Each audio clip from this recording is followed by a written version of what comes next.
وبه نستعين عونك يا أعوذ بالله من الشيطان الرجيم بسم الله الرحمن الرحيم وبه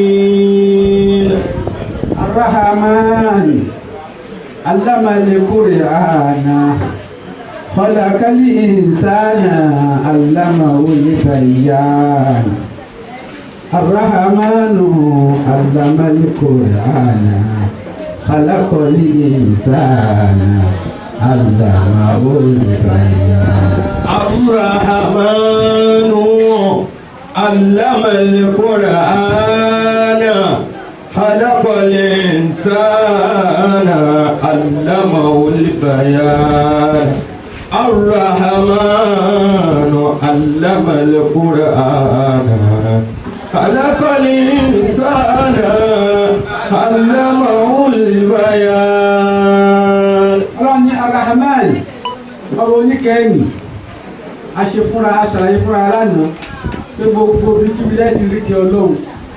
lára gbogbo kẹlẹ́ ti rí kí ọlọ́run tí gbogbo àsìkò láwọn rí kí ọlọ́run bẹ̀.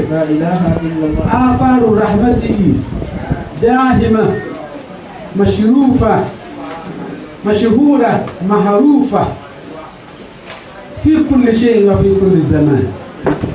ìlera ìkẹ́ ọlọ́run ni yóò máa hàn kò pamọ́ ó hàn pédéńgédé ní gbogbo àsìkò àti lórí gbogbo nǹkan. wọ́n lẹ́yìn ọlọ́run sọ fún àdébùwà Muhammad nínú àdìsí tí a lè sọ fún wa pé ọlọ́run ní ọgọ́rùn-ún ní ìkẹ́ tóun ní the Almighty Allah has 100 condensed mercies. ọgọ́rùn-ún ìkẹ́ wa anzala wahida ẹyọ kan pé ló wá sọ̀kalẹ̀ nínú ẹyọ kan yẹn nìyá ti ní àánú ọmọ ẹ̀ nínú ẹyọ kan yẹn lọ́wọ́ ti ń sọjọ́ fòbí nínú ẹyọ kan yẹn nìyẹn ti ń ran ní alágbára ó ti ran ọ̀lẹ lọ́wọ́ nínú ẹyọ kan yẹn lẹ́tọ́lọ́wọ́ ti gbọ́n tí ò ní nínú ẹyọ kan yẹn láti rí tó dùn wá lásùnkún nínú ẹyọ kan yẹn láti mú bára wa kẹ́dùn nínú ẹyọ kan yẹn ni ayé ò ti mọ tò nàìjíríà tó kù ọlọ́run ó dàbí kí a máa fún un tó lò tọ́lọ̀ bá lọ ẹyọ kan péré tó fi tu ayé tó báyìí ó wà ó rí pé a lè imagine ntọ́lọ̀ fẹ́ dára ní kẹlẹ́ ìkìyàmọ̀ kò ṣe imagine. الرحمن بسم الله الرحمن الرحيم الرحمن بسم الله الرحمن الرحيم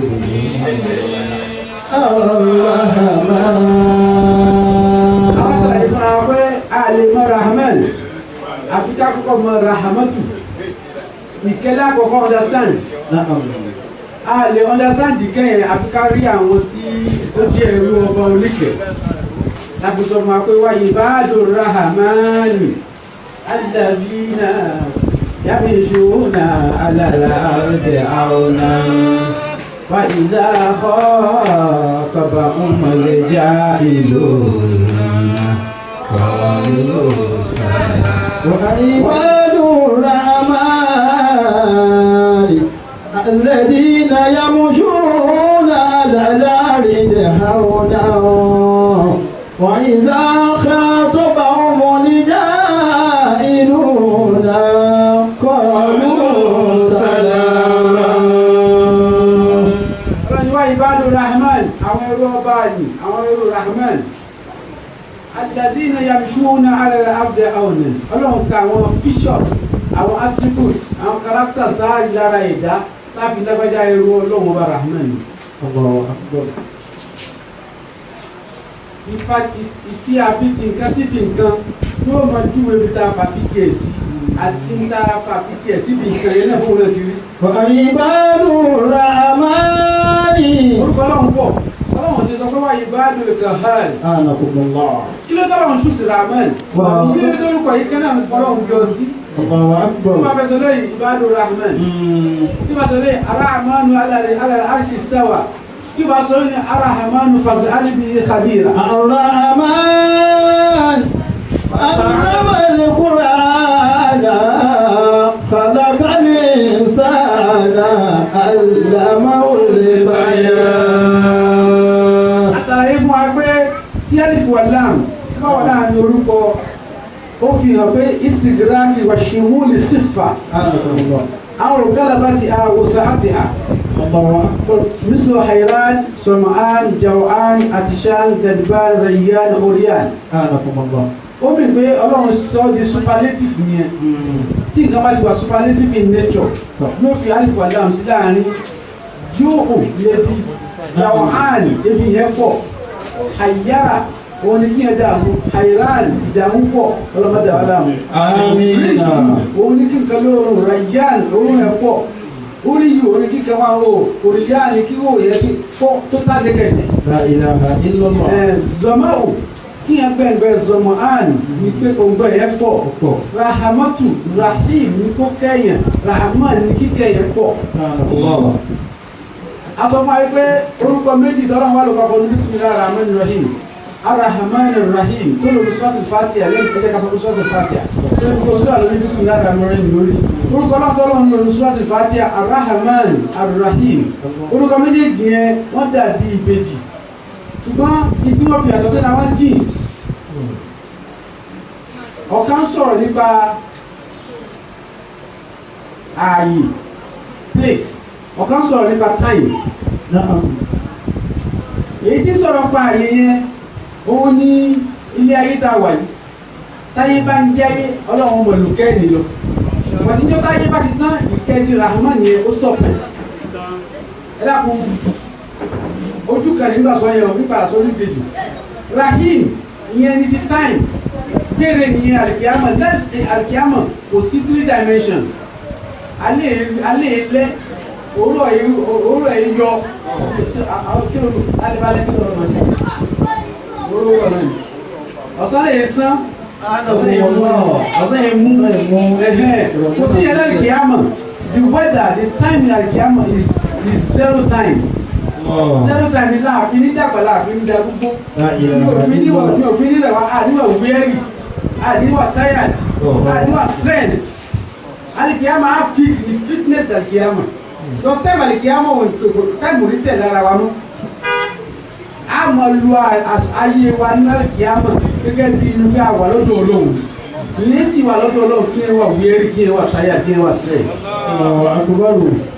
Ọlọ́run ló bẹ́ẹ̀ ọkàn nìyẹn ẹlẹ́ẹ̀kejì ni pé rahman náà ni ó tún lọ́la alikiyama rahman náà ni rahim òun ni mo sọ fún wa báyìí pé kí ìkẹ́ kárí nígbà gba alikiyama gbogbo ẹ̀dá nìkẹ́ ó kárí gbogbo ẹ̀dá nìkẹ́ ó kárí tó tó dájọ́ ìkẹ́ wà lára wa tó bá dájọ́ táwọn akọ́bá àlìjẹ́nà ilé ìkẹ́jẹ̀ àlìjẹ́nà tẹ́lẹ̀ àwọn tó wà nínú náà àwọn náà tún rí kẹ́ óòpù làwọn ò ní óòpù ní kẹ́ tí wọn aṣàlàyé gbogbo yẹn fún ara wa adẹ̀sùn lọ fúnra wa pé arahman tẹ̀rí ni ọlọ́run a máa lò ní manzila ismuhu aljalala asharifa almubajjal a máa lò ní ibi orúkọ rẹ̀ tó ní yìí ni orúkọ tí jẹ́ Allah kama yakunu kullu asma'i sifatun aw nu'ut li ismihi ta'ala Allah tẹ́lẹ̀ àwọn orúkọ yòókù ṣe jẹ́ ìròyìn fún Allah ọlọ́run olùra àmọ́ níròyìn fún kankan ó dáhùn lù lọ́tọ̀ ni. La ilaha illallah. tó bá ní okú wa wàláhù làzí ẹ̀kú wàláhù wàláhù làzí ilaha illa huwa alimul ghaibi wa shahada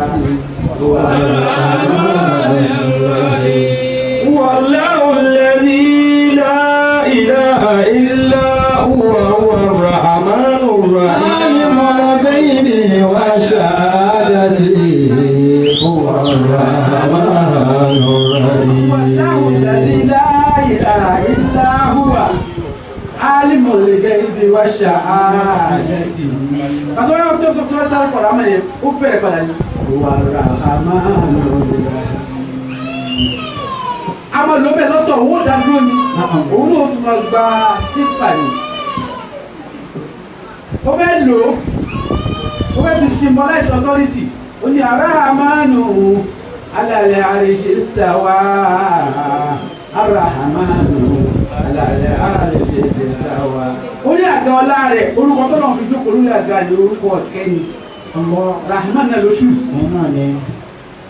àwọn ọmọ bẹ́ẹ̀ lórúkọ rẹ̀ káàkiri kí lórúkọ rẹ̀ arahamanu pàṣẹ alìdì ìkàbíra ọba tẹ́ẹ̀sì ni ọmọ oníkẹ́ni tẹ́ ẹ̀ bá mọ̀ ọ̀nà tó padà jọba oníkẹ́ ẹ lọ lé bí èlò ọmọ tí mo fún nírò. arahamanu pàṣẹ alìdì ìkàbíra. aṣọ fún wa orúkọ ni wọn a máa lò láti fi sá àṣà láti fi wá àṣálà láti fi wá ìṣọ́. Qala inni a'udhu birrahmani minka in kunta taqiyya. Inni a'udhu birrahmani minka in kunta taqiyya. Inni a'udhu birrahmani minka in kunta taqiyya. In kunta taqiyya. Ọlọ́run tún máa lò àwọn olórúkọ yẹn pé orúkọ ni àwọn àyà Qur'an tó jẹ́ ayatul lahi bẹ́ẹ̀ náà ni a tún máa jẹ́ ayatul rahmani wáyé tí a bẹ̀ yìí ó ní ulaika alladhina yẹ̀kọ́ mo rí bí o àwọn ènìyàn bí wáyé tí a bẹ̀ yìí náà hù ìsáàtù ti dá àlehi ayatul rahmani farru sujada wa bukiya. Bí ayé àkùrẹ́ ṣe jẹ́ ayatul lahi a tún máa jẹ́ ayatul rahman ọlọ́run olówó orúkọ mi Abdurrahman àti Allah. Àwọn tí ọlọ́run tún máa ń lò àwọn ènìyàn wà fi yẹ pé wọ́n ládéhùn láàrin wọn àtọ́lọ́run orúkọ àdéhùn tọ́lọ́run máa fi ń stamp pé àdéhùn bẹ̀ láàrin èmi àti wọn Rahman náà lólò àtọ̀lá àdàlẹ́gẹ́dì àmì tàkàzà ìndà Rahmani àhàdà. Ọlọ́run ní Rahman náà láti ló bá ládéhùn ìjọba náà ní ìgbà pé àmì tàkàzà ìndà Rahmani àhàdà ó fẹ́ bàkẹ́ tí wọn náà ti àdéhùn kó kẹ́dà. ẹ wọlọ ìjọba ìjọba kí a mọ̀ láàkójọ wọn gbogbo amọ̀lọ́dọ̀ ọlọ́run ní ọgbà kí a mọ̀ orúkọ rẹ̀ àmọ́ ọlọ́run tó lò yóò mọ̀ náà aṣọ́rò lè mọ̀ tẹ̀kí nàìjíríà bá a máa ní wà fúdà. gbogbo wa níjọ lálọ́dọ̀ ọlọ́run ọba Rahman. yawma nahshuru al-muttaqina ila ar-rahmani wafda. yawma nahshuru al-muttaqina ila ar-rahmani wafda. ó tún lò ẹni tí bá ń wá ìpẹ̀ ó fẹ́ ṣìpẹ̀ ó fẹ́ ṣàdéhùn la yamlikuna shafa'ata illa man ittakhadha inda rahmani ahada. ó ní ẹ̀lẹ́fẹ́ àti lóbi tẹ́kì ìṣàkó bẹ̀rẹ̀ ó ní àlèlò aláhùn ìgbòhun kò ní dìbò láhà àwọn ìdìbò rahmana ayyama dayo falahu al-asmaul husna. ẹgbẹ́ Allah orúkọ tó ń fún ọmọ ní ẹgbẹ́ omi Ar-Rahman. ẹjẹ ìgbìmọ̀ ẹ̀jẹ̀ ó ní kápẹ́ òun ní Allah. If you call the Almighty Allah, the creator of the universe, your creator, tó bá pè ní Allah, you don't even know the meaning. You don't know the meaning. Àwọn àbá try láti define orúkọ ni wọ́n gbìyànjú púpọ̀ pé kí ni túmọ̀ Allah orúkọ yẹn tí ní ọ̀tá àbá pàdé ọlọ́run yóò tó yí wa ẹni tí wọ́n ní ọba tá à ń sin ní Allah ànábì balẹ̀ náà wọn lárúbáwá ni kí ni ká lẹ́bi ló fọlọ́ ní Allah ó balẹ̀ náà wọn lárúbáwá ni pé ọlọ́run Allahu wọ́n kí ni kàdúrà bẹ̀rẹ̀ wọn ní sàáńtà wọn máa alẹ́ ka sẹ́mẹ́ wá tó wọlé ẹ̀ kúlù ní Allah tẹ́lẹ̀ bẹ̀rẹ̀ wọn àti bẹ̀rẹ̀ ìjọba ló dẹ́ gbogbo ẹsẹ̀ máa ti hàn Allah it has been a name in the language of the Arab since existence. Adam pe Allah, Nuhu pe, Ibrahim pe, Musa pe, Isa pe, Yusuf pe, Yunus pe, Hudu pe, Lutu pe, Tamuni, Solihu pe, Yunus, Ibrahim pe, Iyasi pe, Isa pe, Ayubu pe, Yusuf pe, Yakubu pe, Isaac pe, Ismaila pe,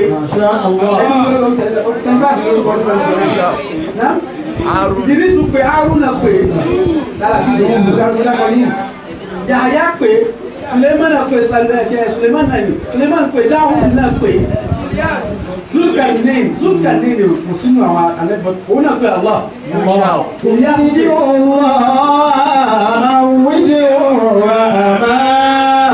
Orúkọ ní tí ń bẹ ti pẹ́ ní automated ní lára wa á ní Allah. Tẹ́lá lọ lè wọnú Bible tó máa kọ́ lédè Hebrew àbí Aramaic ẹ̀gọ́ Eli aláàlá náà ló pè. Òun ni àhàlálù ọ̀sán àárí tí lábábá fẹ́ pèèyàn the article for calling ni yá in all Semitic language yá náà ni article for calling tí Yorùbá bá fẹ́ pèèyàn sí kí ni article for calling Yorùbá lẹ́nu ìwọ anta nìyẹn tó rẹ anta náà ni ọ̀gbẹ́ni tí wọ́n fẹ́ pé Saheed sí Yorùbá Saheed o ní tí a fi síbẹ̀ yìí tí Yorùbá àti ti òyìnbó ọwọ́ àjọ sàkóso èyí wà ní o Saheed and Poly Saheed. Am I communicating? But for every Semitic language yá náà lò yá yẹn yá náà lò yẹn ìlànà yá náà kọ́ kọ́ tó pẹ́ tó fẹ́ pè but ní Hebrew àti Aramaic ọkọ̀ ọ̀pọ̀ tó wá tó àfi yá sí lẹ́rú ó sọ pé yá Allahu ẹgbẹ́tẹ̀ Aramaic àti Hebrew wà ní Allahu yá láti àhàlẹ́lù yá hallelujah.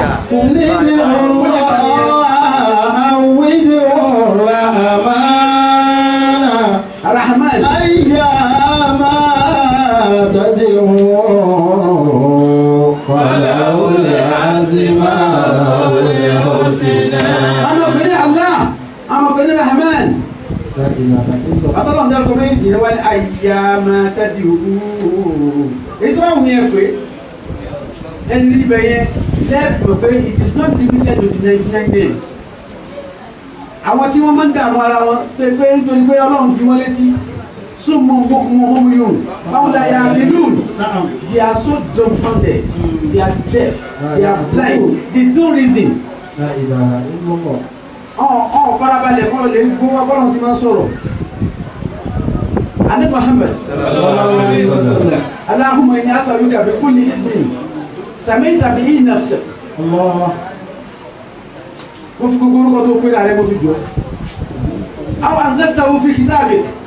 Àbí èyí tó kọ̀kalẹ̀ sínú tírà ẹ máa kọ́ èyí tó mọ̀ èyí tó pé rẹ̀. Àbí èyí tó pé rẹ̀ nínú àwọn tírà. Aw allamtahu ahadan min khalqik. Àbí èyí tó fi mọ àwọn kan ní àwọn ẹrú rẹ̀ àwọn ilé sísá àsọ̀tà bíi ti ilé mi lè gbé ìlà. Àbí èyí tó tọ́jú ní kọ̀kọ̀ tó jẹ́ kẹ́nìkan mọ̀. La ilaha illallah. Ismi sameta bihi nafsaka àwọn orúkọ tó pé láàrẹ àwọn anzaltahu fi kitabik àbẹ́yì tí o kọ sínú tírà àwọn alladhi allamtahu ahadan min khalqik àbẹ́yì tó fi mọ̀ kán náà àwọn ẹrú rẹ̀ Ọlọ́run ló mọ̀ fi hàn Yorùbá kíkà mọ̀ fún lọ́lọ́run ẹnìkan ní ìsàkókò ló kọ́ ọ́ Ọlọ́run ẹ sọ pé Allah ẹ sọ pé Ọlọ́run ẹ rí pé tìsíkí táwọn ti nǹkan bí aláwọ̀ náà ló kàn bí Ọlọ́run kò tí sẹ́ǹtì ni. Ọlọ́run the same thing èyí ò ní kan án bí Ọlọ́run náà àbúrò sì kan òkè yóò kàn sálẹ̀ ó fi máa ẹnìkan Eli the same thing èyí ò ní kan án máa ti máa Ọlọ́run ti ń jẹ́ bẹ̀ ti pẹ́ níjọ́ tó ti dẹ́dà tó ti kẹ́dà mọ̀ mí lẹ́dà fi Ọlọ́run jẹ́ ọ̀gbọ́n ṣùgbọ́n ẹnìkan kò kọ́ pé Ọlọ́run ní Rahman àkàtúntò òun ló kọ́ pé ní Rahman sallallahu alayhi wa sallam. oníkọ́ kú ọlọ́run ní rahman àmọ́ balùwẹ̀ díẹ̀. Insha Allah.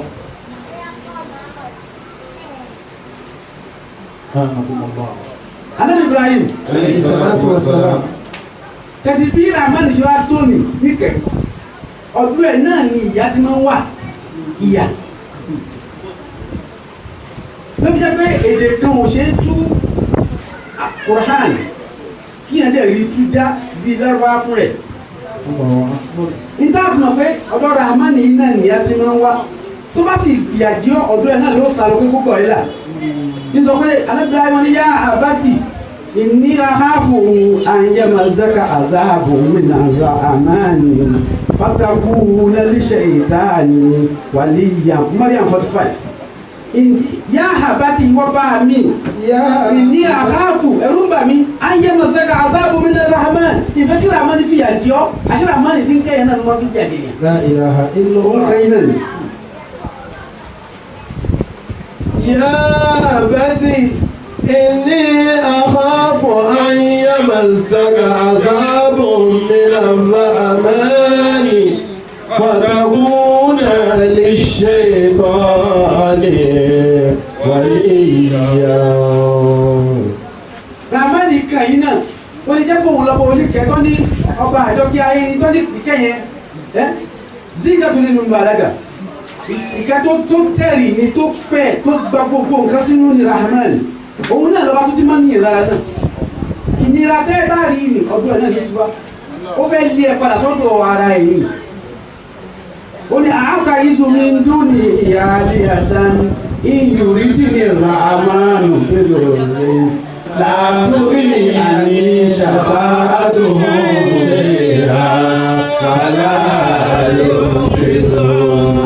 أتخذ من دونه آلهة إن يردني الرحمن بضر لا تغني عني شفاعتهم شيئا ولا ينقذون. الله أكبر. الله. أتخذ من دونه آلهة شبه سنين أبن سن كمين يقول الرحمن بدورين الرحمن بقى في الرحمن لا تغني عن شفاعته شيئا وسيد ولد بعملوه ولا ينقذون تبارك الملك وزنجوك لا إله إلا الله. لا لا محمد رسول الله. طبعا فيا رحمن يا رحمن يكين الكلام ورسم وين كم يبمر الله أكبر. كتبنا من في يكين بعمين yóò mọ̀ máa ṣàyẹ̀ lórí yóò kẹ́ kó lè fìyà jẹ yóò sì fìyà jẹ lórí nígbà mi kó lè kẹ́ ni ìjẹ́ ń jẹ́ rahman nìyẹn wọ́n fi pè lọ bá ìkẹ́ tó pọ̀ kò ṣe ó wà fathomless kò ṣe tẹ̀délẹ̀ ó tẹ̀ títí tí fún ẹ̀bùn ìjọba ó kẹ́ yín gbangba tánà yẹn ni ẹ̀bùn ní ìjọba kẹnu ìkẹ́ tó pọ̀ tó gbòòrò ní rahman ìkẹ́ tí ò ṣe é fi nǹkan ẹyọ kan ròyìn bọ́ọ̀sì sáì ló gbọ́dọ̀ tí wo bọ́ọ̀ máa ń nìyẹn lára ọlọ́ọ̀ máa ń nìyẹn lára o aṣáájú Muhammad abáṣọ ọlọ́ọ̀dẹ ló tún yẹn arúgbà máa sọ àtẹlẹ àjíṣà àdàbẹ̀rẹ̀ alẹ́mí. كما ضاءت الأجداد بالعالمين. أنكم الله. وربما صعد الأجساد بالعلم كتامين كلا عليه يا جدّ ọlọ́mọ kọ́tọ́lọ́ wọn kọ́kọ́ sẹ́yìn sí orí yóò kọ́ sẹ́yìn àìsàn bóyá àwọn láti kọ̀ jùlọ rẹ̀ ó kàn ju typhoid bí wọ́n máa kó antibiotics bò ọ̀rọ̀ ó bá fà tán nítorí pé kí ibà yẹn ò bá kọ́kọ́ lé typhoid yẹn ò dé wọ́n kó antibiotics bò kí ọ̀rá rẹ̀ lọ lè fà yóò padà lè di coronary disease tí ó mọ ọkàn rẹ̀ lọ́kọ̀ọ́ kan ṣe pé kò yẹ. ربما صعد الأجداد بالحل بالعلل الذي لا إله إلا الله ọ̀rọ̀ ẹgbẹ́ ọ̀kan náà standard kan náà wọn mọ́kọ́ sun sílẹ̀ nígbàmí وربما صعد الأجداد بالعلل وربما صعد الأجساد بالعلل لعل عتبك معمود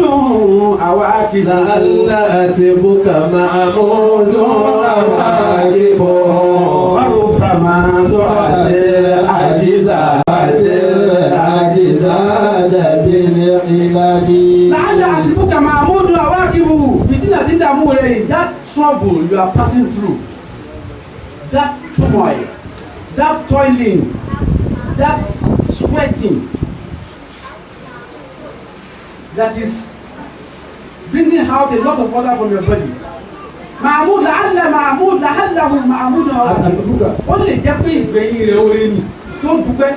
ربما صعد الأجساد في الهلال ẹlòmí àfàìsàn ṣe kẹ́mi rẹ̀ lẹ́gùn. ربما صعد الأجساد في الهلال. àwọn èyí là káyì.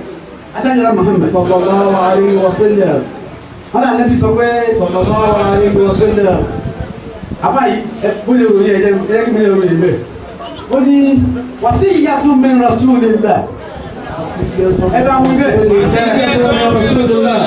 ما أعظمها wọ́n wá wọ àṣọ́lẹ̀ kan látọ̀dọ̀ Ànábì sallallahu alaihi wa sallam olóbi tóbi tó báyìí ààbùmọ̀ ó ní ìwọ́n sọ̀rọ̀ kò tí sọ àṣẹ́lẹ̀ o ó ní idha kunta turidu takfiru sayyihatik tó bá fẹ́ kọ́lọ̀ kókó fọ ẹ̀ṣẹ̀ rẹ mọ́ kó fọ mọ́ wa rafu darajatik kó bá kọ́lọ̀ fún ẹ nípò fasma ila hadhihi alwasiyya lọ́lẹ̀ tẹ́sí àsọ́lẹ̀ عن رسول الله صلى الله عليه وسلم فعن معاذ بن جبل معاذ بن الجبل ولي صفوا رضي الله عنه احتبس عنا رسول الله صلى الله عليه وسلم ساعة الغداة في صلاة الصبح أعلى النبي قال جوكر أبا وقع صلى الله عليه وسلم حتى كدنا نتراها كرم الشمس تبدي اليوم في يوتيوب فخرج رسول الله صريحا أنا بس على ذلك ما يقول ده تتسمى كي يقول أسبوع لتاين ẹjọ́ kiri fún wọn orí wọn máa ń wá kiri òun ti bẹ́ẹ̀ yọ náà ní àlejò ló tó kí wọn kí gbà pọ̀. am I communicating? àdìsí sọ ìgbàwáhùn Muhammad ibn Ismail al-Bukhari kó lè kí wọ́n sọ pé kí ní kẹsẹ̀ lẹ̀ Imam Bukhari ló sọ. وهو حديث حسن صحيح أبي الأبرار جمعوي فثبر بالصلاة عشان جل محمد صلى الله عليه وسلم وبعد ندوب بالصلاة وصلى فتجاوز بصلاته وبكيه وشوت تجاوز في صلاة أنا بشوتين وجاكو قدي ẹ̀yin bá jẹ́ àyà kínkínní lẹ́yìn kínkínní ẹ̀sùn mẹ́ta ẹ̀yọ̀kọ̀kan mujtaba ya Rasulullah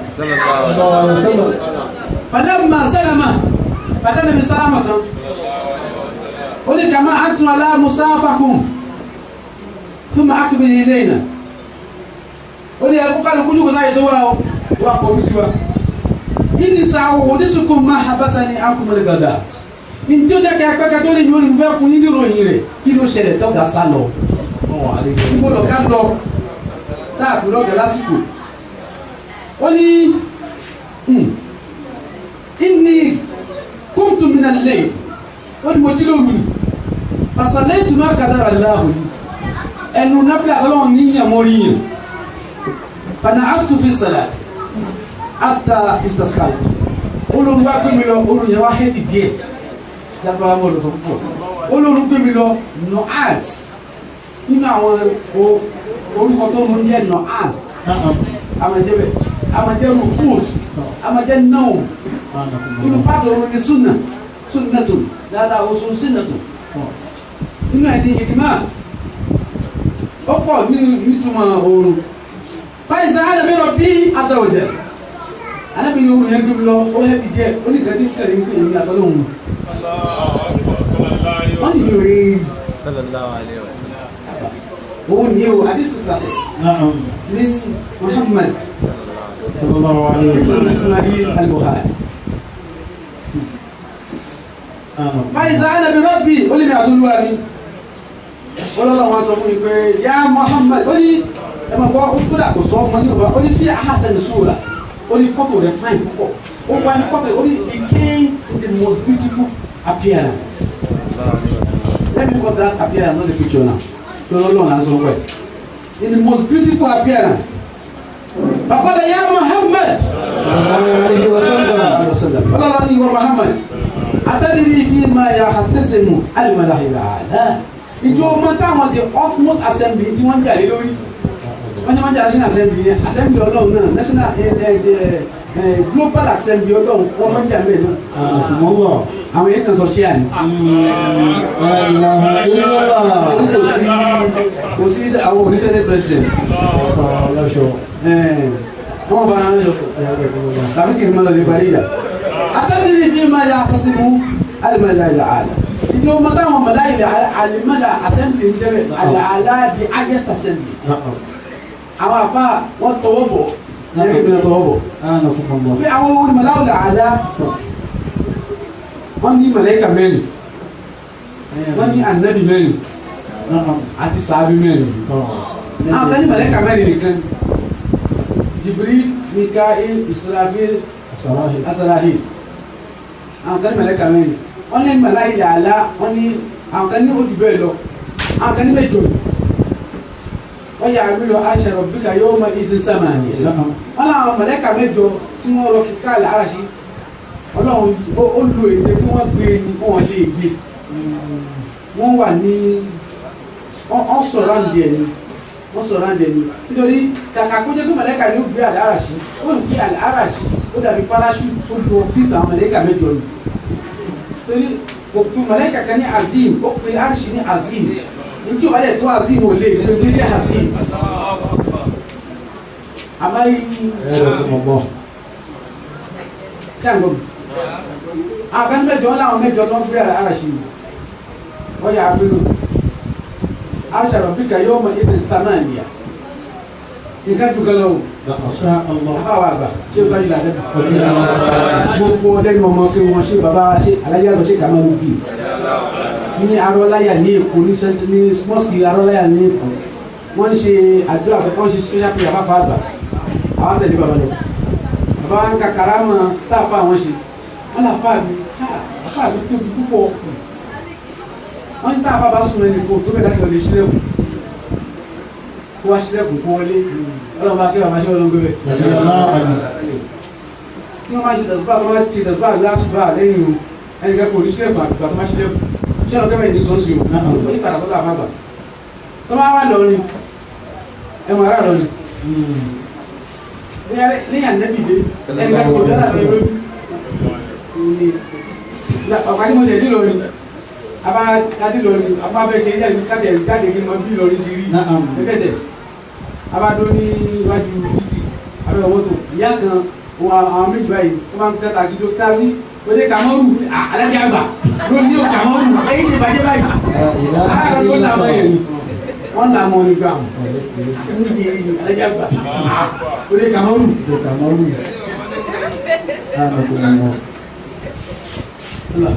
والملك على أرجائها ويحمل عرش ربك فوقهم يومئذ ثمانية.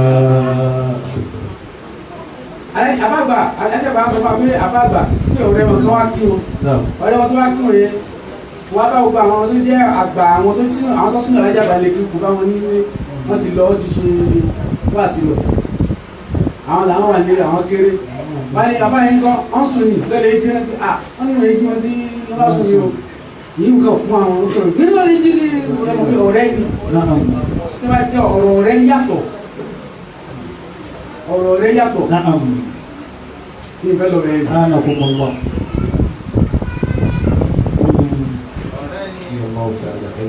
matawa school táwọn secondary school ó wà dìsí náà wọ́n làwọn máa ń sọ ní every institution worldwide even you might see a medical doctor a lawyer a professor saying the same thing tó bá fẹ́ náà yàn tí yẹn bá sọ pé you like me I know you don't know I love you love go to like kò yé mi love go be depreciated only wà depreciated only man depreciate because you love people most of the time man pẹ̀lú love is because of a reason of a benefit o fẹ́ benefit kiri kan lára yìí most of it wọ́n ní ká jẹ́ fi jíjẹ́ friendship jẹ́ friendship lẹ́ẹ̀rí èèyàn kan tó yẹ pé òun ni the richest man in the city ọ̀rẹ́ rẹ̀ tó sì fẹ́ràn jù ó lè jẹ́ tọrọ bára tí ó lè jókòó tì ìyẹn is beyond any reasoning.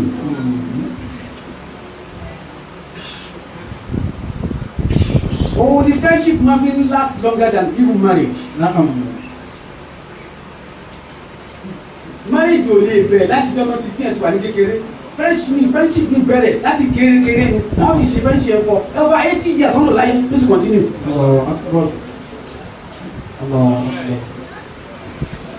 Ọkọ̀ kan ní ọkọ̀ ní jẹ́ friendship lédè ìbò ship ni táwọn olùfẹ́ tó kó sí. Kò sí love ship. Love ship kárí dàtà ní oṣù tó kó dànù.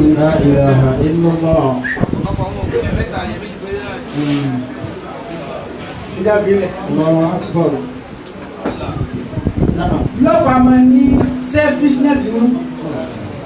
Love wá sí àlọ́bẹ̀ ni o. Ẹni tó fẹ́ràn rẹ ẹ̀yà kọ ẹgbẹ́ báyìí sáwọn obìnrin tóbi bá fẹ́ràn yẹn gbogbo ló fẹ́ràn ó fẹ́ràn rẹ ni o. Ní èébí ní obìnrin òfin nífẹ̀ kí ọkọ fẹ́ ìyàwó kejì. Ọ̀rẹ́ tiẹ̀ náà ọ̀rẹ́ rẹ ọ̀rẹ́ kan á máa pọ̀ sí. Òyìn ìwé ìṣẹ̀lẹ̀ mi love. I'm an authority. Nítorí sọ̀rọ̀ authority ni mí. Torí èmi àtàlẹ́ mi ọ̀rẹ́ ni wá friend ni wá. What they call a friend and what they call love is something different.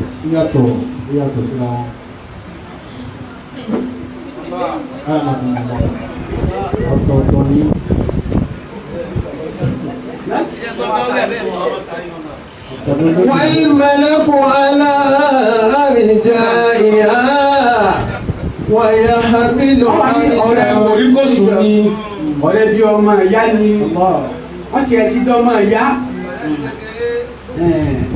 wọ́n ní ó ti tè ló ń tè ọ̀rẹ́ ìmọ̀ tí Yorùbá ń pè lọ́rẹ̀ gẹ́gẹ́ lórí ìgbọ́ Yorùbá dára ìbá tu lọ́rẹ̀ wọ́n ní èdè tí mo kọ́ yé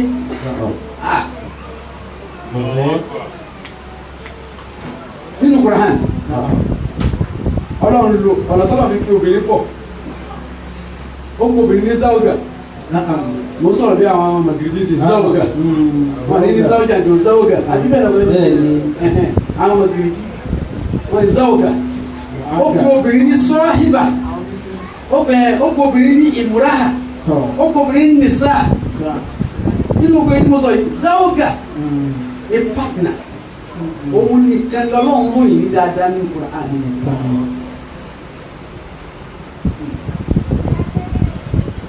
wọ́n sọ wájú náà òbí hóore hìn.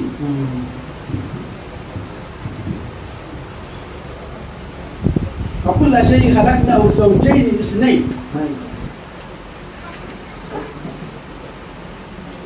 طبعا ما له امرأة ewúro tọ́nà bá lo nìsá àgbákòónù tó bá lo sọ́hìbà temporary partner ni tó bá lo záwùgà azáwùjú wọ záwùjà tó bí jẹ́ pé the same alphabet lòun táwọn bàdé good local separate wọn ẹ̀kọ́ ni lọ ọlọ́wọ́ mọ̀ ọjọ́ wájáde kó ṣe wẹ́ẹ́dì táyé wà fún àṣìdáwà elaborate lórí it's a long one very long and deep.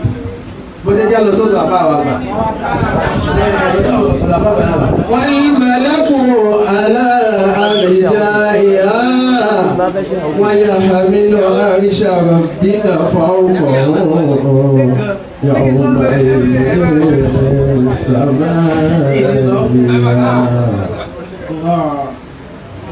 ويحمل عرش ربك فوقهم يومئذ ثمانية ويحمل عرش ربك فوقهم يومئذ ثمانية. أشهد محمد صلى الله عليه وسلم. أبا شيخ كمال هم سمعوا هو ترى àwọn wọlé bá ṣe wọlé wọ́n làwọn kan àwọn náà fà lórí bẹ́ẹ̀dì wọ́n làwọn wá rí àwọn kìíní kan bí orí mẹ́jọ tó sọ̀rọ̀ jù ìmọ́lẹ̀ gbogbo mẹ́jọ àwọn mẹ̀lẹ́kà tí wọ́n rú àdára sí náà ní. nítorí àlàárṣù kìí ṣàga àjókòó àwọn ẹrú ọlọ́run tọ́lọ̀ ń jókòó sínú ọkàn wọn ni aláràṣẹ ọlọ́run láyé sáwọn ní àwọn ìkọlá sàmán aláàkì ìyàsáwọn ní kọlùkù abdi al-mu'min wọn làwọn kẹdà kúlọ ní ìtàn yẹn pọ̀ ọjà bílẹ̀ lọ ibi tí wọn lọ sí pé ọlọ́run wa ní àwọn mọ̀láìlà aláwọ̀ kan ní mẹ́jọ ni wọn láwọn mẹ́jọ lọ́dọ̀ àwọn kan ní mẹ́rin Jibrilu Israfilu Mikailu àti Azrail wọn ní bẹ́ẹ̀ ni tóní wọ́n sì jẹ́ kọ́tò gẹ́gẹ́ bó ṣe tó yẹ o Jibrilu Israfilu Mikailu àti Azrail yóò fi jẹ́ Jamiu Jibrilu Israfilu Mikailu Azrail ní gbogbo àwọn mọ̀lẹ́kà mẹ́rin tí mo sọ yìí èyí tó tóbi tó tóbi fẹ́ gbọ́ ju Israfilu ó tóbi bí àyẹ̀bí ló gbé o ìgbàgbọ́ rẹ̀ yóò gbé Jibrilu mi láyé mẹ́rin million times Israfilu ó gbọ́dọ̀ tóbi ní àwọn tóbi bá lóyún yóò tóbi sí àbí bẹ́ẹ̀ kọ́ ni tóbi bá lóyún yóò tóbi sí kí ló bèrè ní gbèsè tóbi sí ẹ̀mí ni wọ́n gbé mi ẹgẹ́tẹ̀ Azrail ní gbogbo Israfilu ní gbogbo ẹ̀mí tí Azrail bá gbà Azrail gan yóò wá lọ lè fọ́ tẹ̀ sí yóò lọ tóbi ẹ̀ sí ọ̀dọ̀ Azrail Israfilu ẹ bá dúró ẹ̀mí tó di gbé mi yóò máa sanra ó kà máa sanra sí lọ́tì ẹ̀ kó tó rù ó dàlẹ́ kìá mọ́.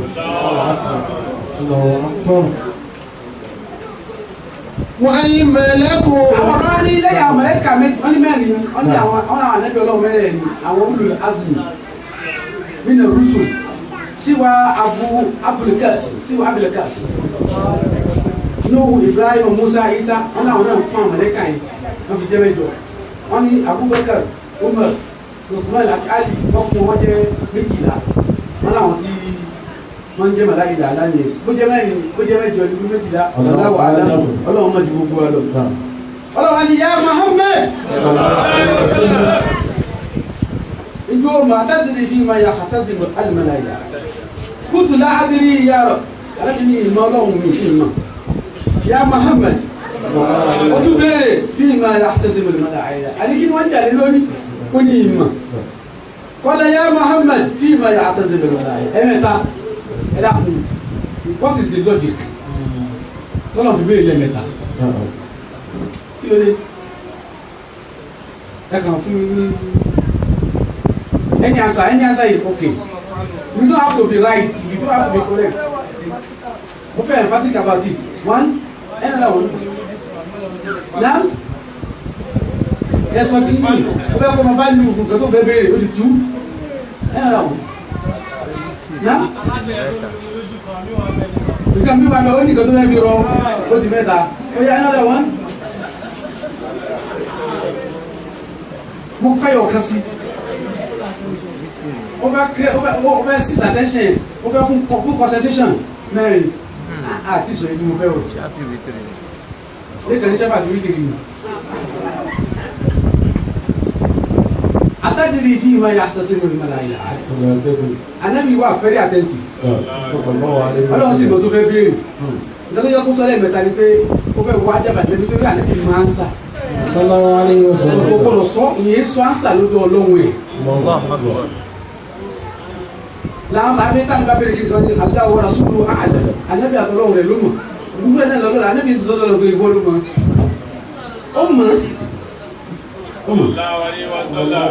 لا أدري رب إما فرأيت ودع كفي بين كتفي حتى وجدت برد أنامل في صدري وتجلى لي كل شيء وعرفت فقال يا محمد فيما يعتصم الملائكة أنا بنقول الله أقول ورا ليه ونجيكا الله لوه أنا بنقول أبو فيلي كاري أوتوتو يا رسول الله صلى الله عليه وسلم وجدت برد أنامله مبادو توتو كاري إيه ما بقول يواو وأنا وتجلى لكل شيء when everything was made manifest gbogbo kan mo mo kàn mọ́ gbogbo kan because bàtú béèrè nǹkan tí mo mọ̀ tó mo ní mọ̀ wá gbogbo mọ̀ ní. La ilaha illallah. Am I communicating? Indeed. Olúwa bèèrè lọ́wọ́ òun lẹ́ẹ̀kan pé kí ni mo ń bẹ kí ni wọ́n jà lórí. Olùní kuntu fil kafarati wad darajat. Ó ní wọ́n béèrè the wipers of sin kí ni tí ó pẹ̀sẹ̀ rẹ àwọn nǹkan wọn ni ó pẹ̀sẹ̀ rẹ ó ní wọ́n ń jà lé lórí wọn kí ló lè pẹ̀sẹ̀ rẹ náà wọ́n daraja tí yóò fún yàn nípò lọ́dọ̀ Ọlọ́run àwọn mẹ̀lẹ́kà àwọn àṣẹ́bí Ọlọ́run bí ìdùnnú wọn fẹ́ pàṣẹ ní wọ́n fẹ́ pàṣẹ títí tí wọ́n ò rí pàṣẹ àgbà tó lọ́ọ́ dálẹ̀ Muhammad àwọn ọ̀rẹ́ṣẹ́ àtàkùjọ àpàṣípà àjọ yẹn gẹ́gẹ́ Ọlọ́run wa ni pé ọmọ lè kafarat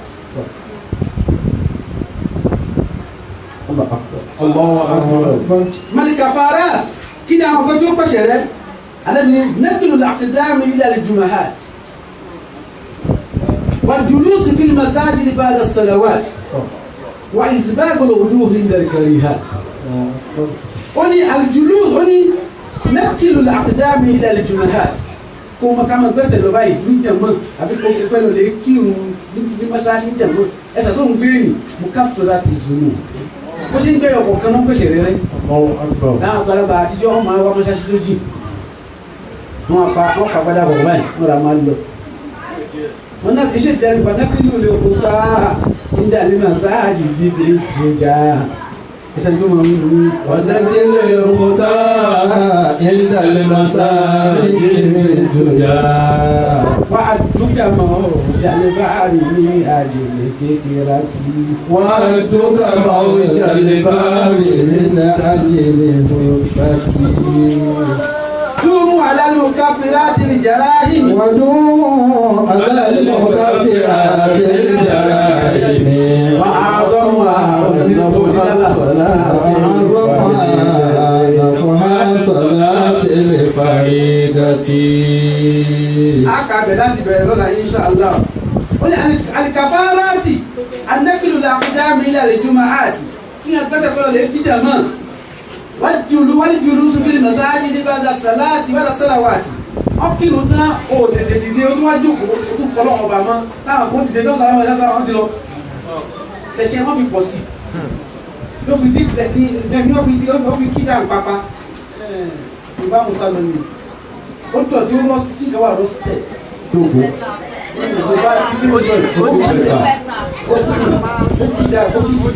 ó ti kírun. ó kí dàn pápá láti ìsírí Yorùbá ó kí dàn pápá dẹ́mu Yorùbá. ọmọ yẹn kọ́mọ̀ yẹn lọ́mọ yẹn ó kí dàn pápá ṣéègè ẹ̀ mọ́ ó kí nà lọ́mọ. àwọn Yorùbá tẹ bá wọ tí ó fẹ́ ni tí ó gba ẹ̀fọn ẹ̀yìn ní Yorùbá yẹn ó kí dàn pápá ni. الجلوس في المساجد بعد الصلوات ó kírun tán fún yín dìde lẹ́sẹ̀kẹsẹ̀ kí ni ní ọkọ wájú Ọlọ́run lọ́ta ló ń lọ. wà ìsìdáàgìrì odò ìgbà ìkọ̀wé ha lásìkò ọyẹ ó farabalẹ̀ ṣàlù àlá gbogbo mi ẹ̀ kárí gbogbo ara ibà mú tútù mú síbẹ̀síbẹ̀ ó farabalẹ̀ ṣàlù àlá kó ege alábìrin gẹ́gẹ́ kàfàrà sallallahu alayhi wa sallam. ama darajat kini darajat kini tí ó fún yà ní degree first degree second degree third degree kí ló fi gbà alábìrin it'amu taham feeding walinu li kalam ọ̀rọ̀ tó rọ̀ ó wọnà ní ọ̀rọ̀ bú ni wa hubbul masa ó ní والصلاة والناس بالنيات والناس النيات أعطاني رواية مسلم أعطاني رواية بخاري والصلاة والناس النيات أو يأتي واجي ينفع لك منه إبو من علمني إفشاء إطعام الصلاة إطعام الطعام وإفشاء السلام وقيام بالليل والناس النيام صلى الله عليه وسلم. Allah wa bẹ̀rẹ̀ ali Muhammad sẹ́ẹ̀ èmi ti bẹ̀rẹ̀ o ti dáhùn wà náà bẹ̀rẹ̀ lọ́wọ́ mi náà fẹ́ dáhùn. Anabani Allahumma inni as'aluka fi'la al-khayrat iṣẹ́ wo ni iṣẹ́ oore gan iṣẹ́ wo ni iṣẹ́ àwọn iṣẹ́ olóore tó lè pọ̀ mbẹ́ ẹgbọ́n tó lù wà mí sọ̀rọ̀ orí tarikul munkarat nǹkan tó fẹ́ má fi lẹ́nu mi wa hubbul masakin love the poor people. وأن تغفر لي وترحمني وأن تغفر وترحمني dáríjì yẹn kò sì kẹ́wọ́tọ̀ wọ́n ìzá nígbà ní pé aláhùn ìzá wọ́n fẹ́ báyé tó fẹ́ báyé jẹ́ táyé fẹ́ bàjẹ́ mẹ́jẹ̀ sínú orí àwọn tí parí ìfọ̀gbà wọ́n á sàlù ka hubbuk wọ́n hubba man yuhibbuk mo tọrọ ọ̀fẹ́ rẹ̀ mo tọrọ ọ̀fẹ́ àwọn tó fẹ́ràn rẹ̀ wọ́n hubbu amali yukarribuni ila hubbi fífẹ́ ẹṣẹ́ tí ó jẹ́ kó fẹ́ràn mi fi sí mi lọ́kàn. Allahu akbar. Ànábì ẹgbẹ́ tó fi parí rẹ̀. In fact agbọ́dọ̀ tuntun àdìsí yìí treat ní tó fi parí ìjọba. Ó ní innaha haqqun.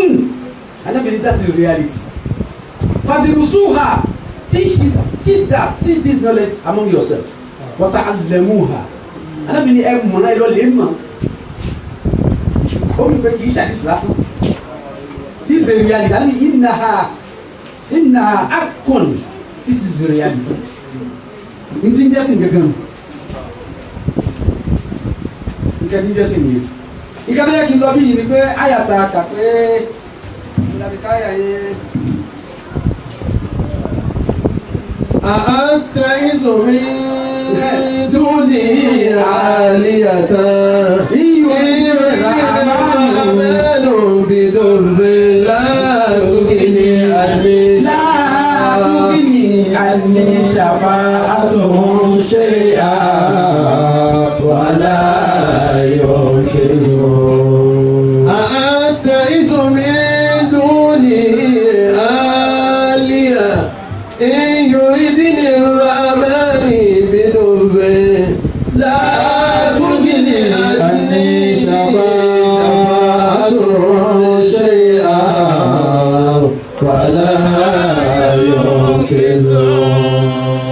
ọlọ́run mọ́ ni wọ́n lára o ọba tí ó ní ìkẹ́ lọ́dọ̀ òní tó yẹ pé ìkẹ́ rẹ̀ yẹn gbogbo nǹkan tó ṣe fún wa pátápátá nìkẹ́ èyí tá a bá understand kó yà jẹ́ kẹlẹ́ àmọ́ gbogbo nǹkan tá a jẹ́ pé ìyá ni ìkẹ́ ni gbogbo nǹkan tá a jẹ́ pé kẹ́ ni àbá ẹ̀jẹ̀ ni o ẹ̀jẹ̀ lẹ́yìn náà ní tó bá fi respond sí ní o mọ̀ fi jẹ́ ká mọ̀ tó kó fi ké ọ tó bá respond sí kẹ́ pẹ̀lú kó o dúpẹ́ olùdó dáadáa ìkẹyìn tó bá respond sí èyí tó fi jẹ́ pé ó fi ṣe tó wà negative díẹ̀ pẹ̀lú sùúrù yóò dìkẹ́ tó bá lọ lé tara jù níwájú táyé ọba tó kún ní ìlú lẹ́yìn àwọn òní bí àti kó gbà fọlọ́hún ọlọ́run ṣe wá lẹ́rú tó gbà fún ẹ la ilaha illallah níta lágbára ọlọ́run gbèrú wa àti ẹ̀ lágbára kankan gbogbo tó bá fẹ́ gbèrú wa ọlọ́run bá gbé la ilaha illallah muhammadu rasulullah